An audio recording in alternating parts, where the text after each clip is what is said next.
Pedro, muy buenos días. Buenos días, Juan Carlos. ¿Qué tal? Un gusto y una alegría, como siempre. Pedro, me parece imprescindible que hagas referencia a qué te pareció el Congreso Mundial de Prevención del Suicidio que tuvo lugar la semana pasada en Montevideo. ¿Un éxito fue? Fue un éxito rotundo desde el punto de vista de que fue el Congreso de la Asociación Internacional de Prevención del Suicidio, el Congreso en donde vinieron más médicos en toda la historia de esta asociación, ¿verdad? Qué fantástico. Había una cantidad de médicos de todos lados, con sus trajes correspondientes, doctoras de la India, doctoras de distintos países. Vi doctoras chinas también, sí, porque el próximo Congreso Mundial de Prevención del Suicidio, el del 2011, va a tener lugar en Beijing, justamente. Increíble. Estuve en la ceremonia inaugural, fantástico realmente, y desde aquí las felicitaciones a una panelista permanente de este programa, que fue la presidenta del Congreso, a la doctora Silvia Peláez. El éxito tiene mucho que ver con tu trabajo, Silvia. Pedro, es así, ¿no? Sin duda, es decir, felicitaciones y un beso enorme para Silvia, el coraje de encarar desde el Uruguay, un país de tercer mundo, un país que estamos en desarrollo, una actividad de esta envergadura, ¿verdad? Algunas conclusiones, Pedro, sí.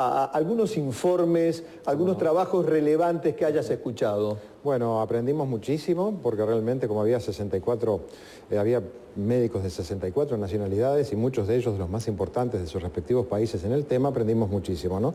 Por ejemplo, algunos datos nacionales, la mayoría de las personas piensa que la mayoría de los suicidios se dan en Uruguay, bueno, en la ciudad, porque la ciudad sería más estresante.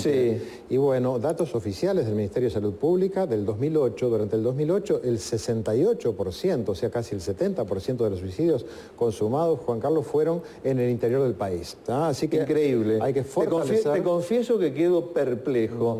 Yo diría que era la inversa, claro, que el 68% era en la ciudad, sí, y el 32% en el interior, y es exactamente al revés. Exactamente al revés. Los forenses lo conocen muy bien, este fenómeno, y siempre sorprenden cuando dicen esta realidad, ¿verdad? De los suicidios consumados, la mayoría son en el interior del país, casi el 70%, o sea, 7 de cada 3. De manera que es muy importante fortalecer las actividades de prevención. De ahí la importancia del plan piloto que hizo Silvia en Castillo, ¿verdad?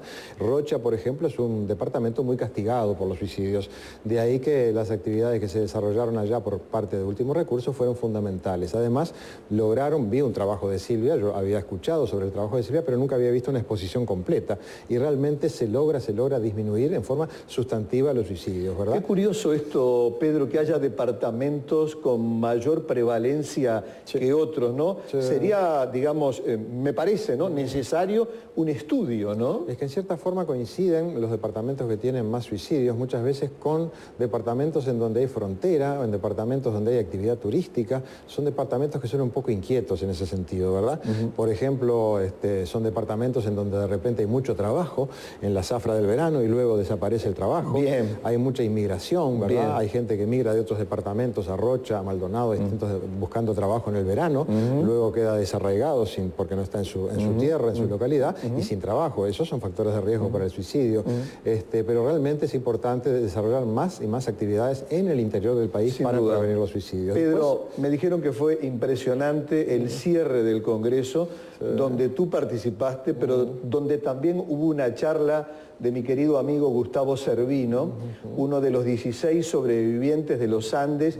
Yo quiero que le cuentes al público cómo reaccionaron los médicos de todas partes del mundo ante el testimonio de Gustavo. Bueno, realmente fue impresionante, muy, muy emocionante. A mí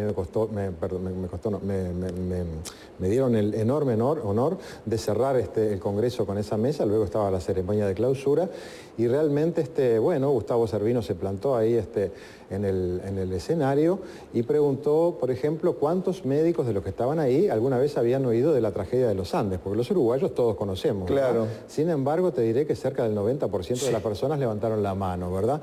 Él hizo una exposición muy interesante, apoyada con algunas ilustraciones, con algunos pedazos de la película Viven, y terminó todo el mundo llorando, Juan Carlos, todo el mundo llorando, aplaudieron de pie, realmente fue impresionante. impresionante. En un momento yo le pregunté a Gustavo si estando allá a alguien se le había ocurrido suicidarse, ¿verdad? Porque estábamos en un congreso de prevención del suicidio y estos uruguayos, siendo muy jovencitos... ¿Y qué te contestó Gustavo? Lo imposible por no morir, luchaban por la vida, claro, ¿verdad? claro. Y me dice, mira Pedro, lo que pasó fue lo siguiente, una vez que se cayó el avión y el fuselaje paró, él fue por fuera del fuselaje hasta la cabina y ahí pudo ver a los pilotos. El piloto estaba vivo todavía y el piloto le pidió a Gustavo, por favor, algo así, hermano, alcanzame un revólver que tenía debajo de la butaca el piloto.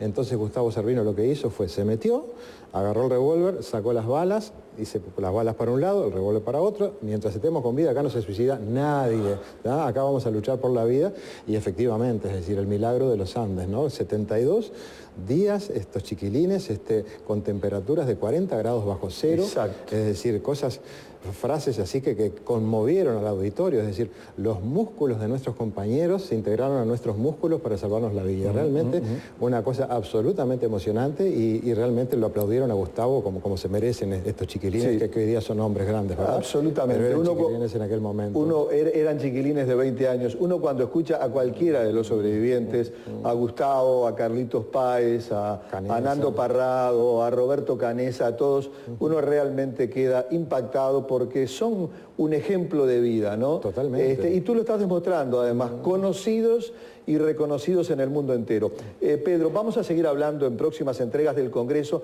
pero te quiero hacer una pregunta, solo un titular de otro tema que ha acaparado la atención en las últimas 72 horas de la opinión pública, del contador que tenía un arsenal en 2 de sus domicilios, uno en Montevideo y otro en Shangri-La. Te han consultado de muchos medios de nuestro país y del exterior. ¿Qué personalidad tú pensás que tenía esa persona, Pedro? Bueno, en realidad tenemos pocos datos, ¿verdad? Tenemos datos contundentes, pero escasos, ¿no? Datos contundentes es que el señor prefirió, en vez de entregarse, pelear contra la policía, mató lamentablemente a un policía joven, hirió a 3 policías más, ¿verdad?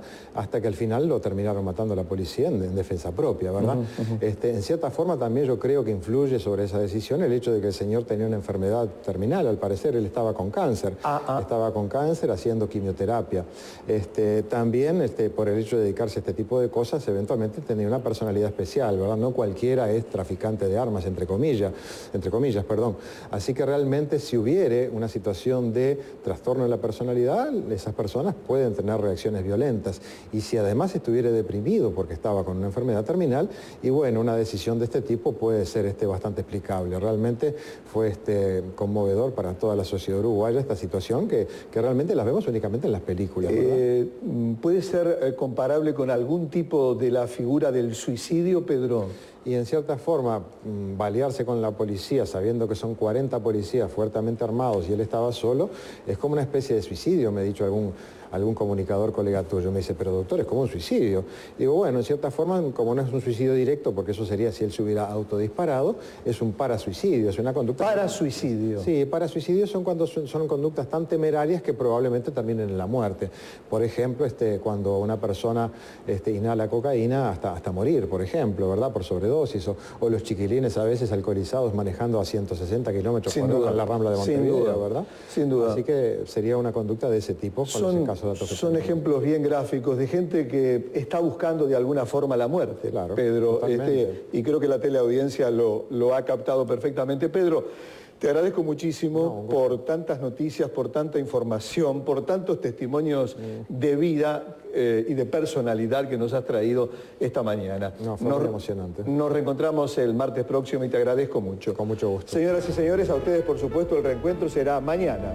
Mañana en esta pantalla de la tele, minutos antes de las 11, donde analizaremos el tema central de la semana, si la sociedad uruguaya está perdiendo alguno de sus valores esenciales. Hasta entonces, y gracias.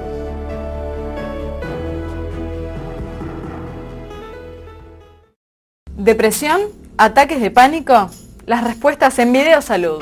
fundacioncasabajones.org